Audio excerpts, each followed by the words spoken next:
So, um, if you took the smartest technical investor in the entire world, right, Mm-hmm. and you doubled his return rate, Okay. and you gave him decades to work, he would still be like tens of billions of dollars poorer than Warren Buffett. Which is just wild. It is, because, when it comes to extreme wealth, most of us are basically staring at a microwave tapping our foot after 60 seconds. But billionaires? They're playing this mathematical game that requires almost supernatural patience. It really is a staggering contrast. I mean, we are fundamentally wired to expect linear, immediate results from our efforts. You do the work, you hear the ding, you get your reward. Oh, right, the microwave. Exactly. But the individuals operating at the absolute peak of wealth creation, they aren't even in the kitchen. They're, outside looking at a vacant dirt lot, drafting blueprints for a cathedral. Well, that won't even be completed until long after they're gone. Welcome to the Deep Dive, everyone. Today, our mission is to unpack this massive psychological chasm between billionaires and the rest of society. We are going to look at why old money families buy luxuries laughed, how a hidden mathematical rule turns average investors into absolute titans, and why extreme long-term focus actually looks like total madness to the average person. Or to the average day trader, especially. Right, yeah. And we've got an amazing stack of sources today. We're pulling from ancient parables and The Richest Man in Babylon, modern stuff like The Psychology of Money and Rich Dad, Poor Dad, and even looking at the literal mindsets of folks like Elon Musk, Jeff Bezos, and Jack Ma. It's a great lineup. By the end of this conversation, you're going to understand why playing the long game isn't just about, crossing your fingers and being patient. It's about stepping into an entirely different reality. And to understand that reality, we really have to look at the trap that catches almost everyone else because, well, we are evolutionary machines built for immediate gratification. We want the calories now. Exactly. 1,000 years ago, eating that single calorie right in front of you was always safer than waiting for 2 calories tomorrow. Because, honestly, tomorrow wasn't guaranteed. But in modern finance, acting on that primal instinct actively prevents wealth creation. Which creates this incredible illusion of wealth. Yeah. I was actually struck by how sharply our sources define this trap. Like, the typical middle-class approach is to buy luxuries first. Right. People want to signal to the world that they've made it right now. So they finance the massive house, they lease the luxury car, they buy the designer clothes. But they're paying for those things using their primary income. I mean, their own sweat and blood. Yeah, their paycheck. And the tragic irony there is that the very things they bought to feel free end up becoming this financial burden they just deeply resent. You get locked into a lifestyle that demands relentless work just to keep up the illusion. It's exhausting just thinking about it. It is. But old money families, the ones who actually sustain their net worth across generations, they engineer their lives to avoid that exact trap. They buy luxuries last. Wait, last. So they don't buy the nice car when they get the big check? No, because their primary focus is building their asset column. They are acquiring businesses, real estate, equities. They wait until those assets generate enough passive income, and then they use that income to pay for the luxury. Okay, let's unpack this with an analogy, because I like to think of it through like an agricultural lens. Buying a luxury car on credit, using your primary income, is essentially eating your seed crop. Oh, that's a good way to look at it. Right. It tastes amazing today, you feel totally satisfied in the moment, but you have absolutely nothing left to plant. So you're guaranteeing that you will starve tomorrow. But, I mean, let me push back slightly. Isn't it just human nature to want to enjoy life now? If we connect this to the bigger picture, sure, it's human nature, but true wealth requires prioritizing the unseen over the seen. That starvation mindset you mentioned, it bleeds into how we handle adversity, too. How so? Well, there's this really fascinating Hindi analysis of the wealthy mindset that focuses on emotional control during market downturns. When the market dips, the average investor feels immediate psychological pain. Yeah, panic. Right. And to make that pain stop, they panic sell their assets. They are paying a massive premium just for short-term emotional comfort. Just to make the red numbers stop blinking on their screen. Exactly. Yeah. But the wealthy, they just sit there. They operate on this fundamental rule that markets don't fall forever. So instead of selling to alleviate the panic, they absorb that short-term discomfort and actually buy those exact same assets at a massive discount. Precisely. But here's the thing. Avoiding panic selling only keeps you at baseline. If you want to actually grow wealth exponentially, just sitting on your hands isn't enough. Right. You need mechanism. Yes, you have to leverage a mathematical principle that our brains are, frankly, almost entirely blind to. The hidden math of compounding. This brings us back to that puzzle I mentioned at the very beginning, the comparison from the psychology of money between Warren Buffett and Jim Simons. This is such a mind-blowing It comparison. really is. So Jim Simons, he's the head of Renaissance Technologies, and he is objectively a far better technical investor than Buffett. Yeah. Simons compounded his money at an unprecedented 66% annually. Which is unheard of. Right. And Buffett compounded his at roughly 22%. So Simons has a return rate 3 times higher than Buffett. Exactly. Yet, if you look at the data at the time of this writing, Simon's net worth is hovering around $21 billion, while Buffett's towers massively above that at over $84 billion. It's staggering. Wait, I really want you, the listener, to process that for a second. Simon's return rate is 3 times higher, but Buffett is worth 4 times as much.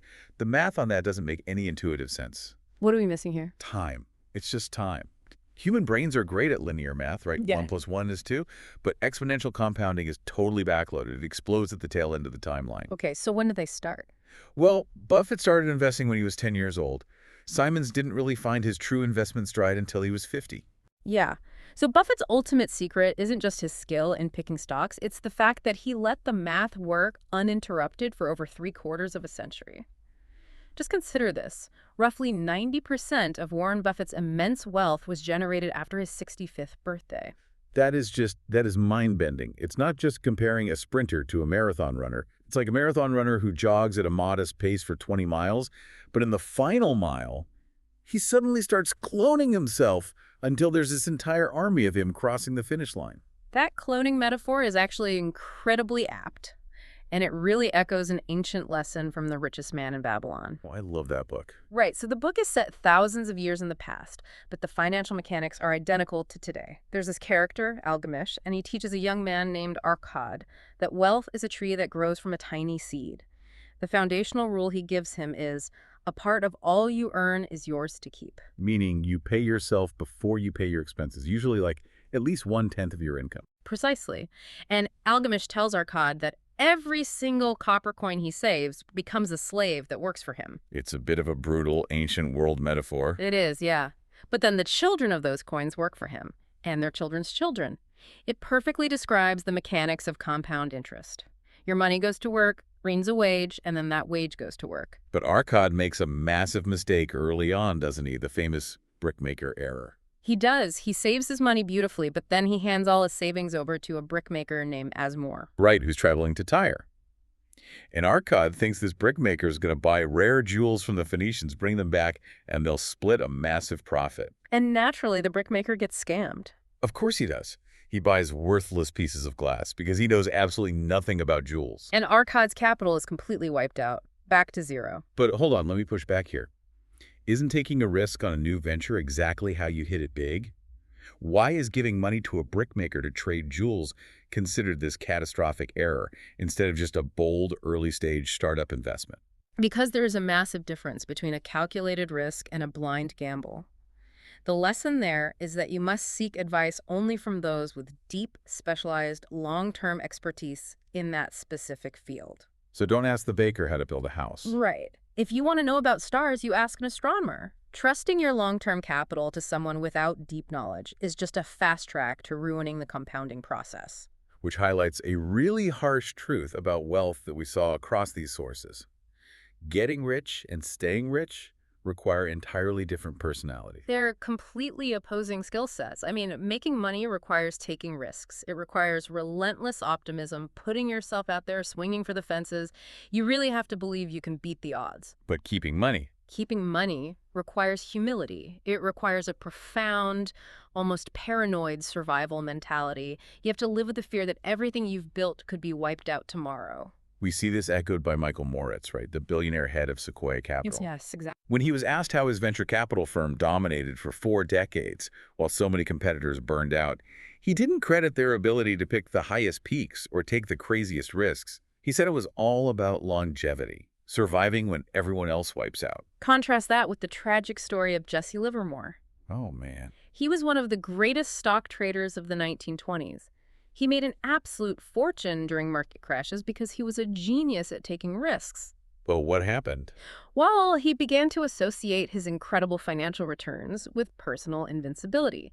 He lost his humility, assumed the market couldn't touch him, took on massive debt, and ultimately wiped himself out entirely. It just proves that survival is the ultimate prerequisite for exponential growth. Yeah. If you get wiped out, the compounding math stops entirely. You have to insert more tokens and start from zero. Exactly. You need that short-term paranoia to keep you alive long enough to exploit your long-term optimism. Okay, so the billionaires are playing intense defense to survive the decades. But what does their offense look like? Because when you stretch your timeline out that far, your perception of potential completely shifts. It does. And there's a brilliant breakdown of this by the entrepreneur Dan Lok. He talks about how different socioeconomic mindsets view a simple piece of dirt. Just a vacant dirt lot. Right. If you show a vacant dirt lot to a poor person, they just see dirt. The middle-class person looks at that same dirt and envisions a nice suburban house with a mortgage and a white picket fence. But the billionaire, The billionaire looks at that exact same dirt and sees a massive skyscraper. They see commercial real estate on the ground floor, luxury condos above that, and a subterranean train station connecting it all to the city grid. they possess this sweeping 10, 20, or even 30-year plan. The scale of their vision is dictated by a timeline that seems completely absurd to the average person. Look at Jack Ma when he founded Alibaba. They famously established a 102-year business plan. 102 years. Yeah. They started in 1999, so their goal was to survive the entire 21st century and last into the 22nd. But here's where it gets really interesting, and I have to ask, doesn't locking yourself into a 102-year plan make a company rigidly blind to short-term changes? If you are entirely focused on the horizon a century away, couldn't you easily trip over a massive technological rock right in front of you? How do they balance that grand vision with the need to adapt? It really comes down to the difference between vision and tactics. They are absolutely rigid on the ultimate vision, but highly flexible on the daily tactics, and they achieve this through extreme focus. Right. Our sources point out that the poor and middle class often scatter their energy. They put their eggs in many different baskets to feel safe. The wealthy put their eggs in a few baskets and apply relentless focus, which one author acronyms as follow one course until successful. Focus. There's a military analogy from Rich Dad, Poor Dad that perfectly captures this. During World War II, George Patton didn't spread his tanks out in a thin, wide defensive line. He focused them into a massive spearhead and blew right through the weak spots in the German lines. And what did the French do? They tried to defend everything at once with a Maginot Line. They went incredibly wide to protect every inch, and they failed completely. Because focus allows you to absorb those short-term shocks. Your energy isn't dispersed. You can pivot tactically without losing the spearhead. Look at Jeff Bezos in 1994. Oh yeah, his Wall Street job. Right. He had a very safe, incredibly lucrative job on Wall Street, and he walked away from it and abandoned his massive annual mid-year bonus because he saw the long-term compounding trend of the internet. He used a framework he called the regret minimization framework. Exactly. He understood that at the end of his life, his biggest regrets wouldn't be acts of commission, meaning doing something bold and failing. His biggest regrets would be acts of omission. The regret of doing absolutely nothing, staying safe on Wall Street, and just watching the internet pass him by. And you see Elon Musk applying that same spearhead focus to his own physical time. He's famous for working 80 to 100 hours a week. His logic is just pure math. If his competitors are working 40 hours a week and he is working 100, he will achieve in 4 months what takes him an entire year. He is treating his own effort as an asset that compounds over time. Yes. But to maintain that level of extreme, decades-long focus, you have to do something that is psychologically agonizing for the average person. Which is You have to actively block out the noise of everyone around you who is playing a different game and getting rich quickly. right, the shiny object syndrome. This is the exact psychology behind massive economic bubbles, isn't it? Yeah. Like the dot-com bubble in 1999 with Yahoo stock. Exactly. Bubbles don't just happen because people are greedy. They happen when long-term investors start taking their behavioral cues from short-term speculators. Let's break down how that FOMO, that fear of missing out, actually hijacks the brain. Because a day trader doesn't care about a company's intrinsic value. And let's define that real quick. Intrinsic value is the actual underlying worth of a company based on its real assets and future cash flows. Right, real numbers. A short-term speculator ignores intrinsic value completely. They just need the stock's momentum to keep going up until lunchtime so they can flip it for a profit. For them, paying a ridiculous overinflated price is completely rational because their time horizon is like 4 hours. But an iron rule of finance is that money chases returns. So imagine you are a long-term investor. You have a solid, sensible 20-year plan that gets you a safe 7% return. Sounds nice and boring. Very boring. But every day, you watch your neighbor who knows absolutely nothing about business doubling his money every week, trading overhyped internet stocks. The psychological agony of sitting on the sidelines while reckless people get rich is overwhelming. It really is. So eventually, you abandon your 20-year plan, you jump into the bubble, and you start copying the day trader. And because you are a long-term investor suddenly playing a short-term game, you get utterly destroyed when the music stops. This raises a really critical question for you, the listener. Take a hard look at your life right now. Whose financial, professional, or personal rules are you currently copying? That's a great question. And are you absolutely certain that person is playing the same game with the same time horizon that you are? Because taking marathon advice from a sprinter will only guarantee that you collapse in the first mile. Billionaires survive this by fiercely protecting their boundaries. Yeah. In that Hindi analysis we looked at, it noted that ultra-wealthy individuals have an incredibly sensitive internal radar for what drains their energy. They aren't just busy. Anyone can be busy running to exhaustion on a hamster wheel. Right. Billionaires are aggressively intentional. They architect their environment so that every action, every meeting, and every decision compounds toward that 20-year vision. They ignore the daily panic because the daily panic doesn't compound. When you value your time as the ultimate currency, you become ruthless about what you allow into your ecosystem. You stop reacting and you start building. Which really brings us to the ultimate takeaway of this deep dive. When we look at all these mechanisms, the delayed gratification, the survival paranoia, the extreme focus, what is the actual goal? Because the ultra-rich aren't just hoarding money. No, they're hoarding time. Exactly, they're hoarding time. The ultimate unseen return on wealth isn't the sports car or the massive estate. Those are just byproducts. The true return is flexibility. It is total sovereignty over your own schedule. It's the profound ability to wake up in the morning and say, I can do what I want, when I want, with who I want, for as long as I want. And that level of freedom is only purchased by denying yourself the easy, immediate rewards today and letting the quiet, powerful math of compounding do its work. Which is easier said than done, obviously. Oh, entirely. And actually, I want to leave you with one final lingering concept to chew on today. It's a psychological phenomenon from the psychology of money, known as the end of history illusion. This is such a fascinating concept. It is. So research shows that we as human beings drastically underestimate how much our personalities, our desires, and our goals will change in the future. The person you were 10 years ago is very different from the person you are today. Right. The dream car you wanted at 25 might seem like a ridiculous, impractical nuisance by the time you're 45. Which presents a massive paradox for anyone trying to apply these billionaire strategies. It really does. So here's the provocative thought for you to ponder. How do you ruthlessly commit to a 20-year financial and life plan, denying yourself short-term gratification when you know that the you who finally achieves that goal in 2 decades might be a completely different person than the you who is making the plan today? It's tough. How do you build a cathedral for a future self you haven't even met yet? Exactly. Maybe the secret isn't just focusing on the finished cathedral, but learning to genuinely love the daily process of laying the bricks. Thank you for joining us on this deep dive. Keep questioning the timeline, keep looking past the microwave, and keep exploring. We'll catch you next time.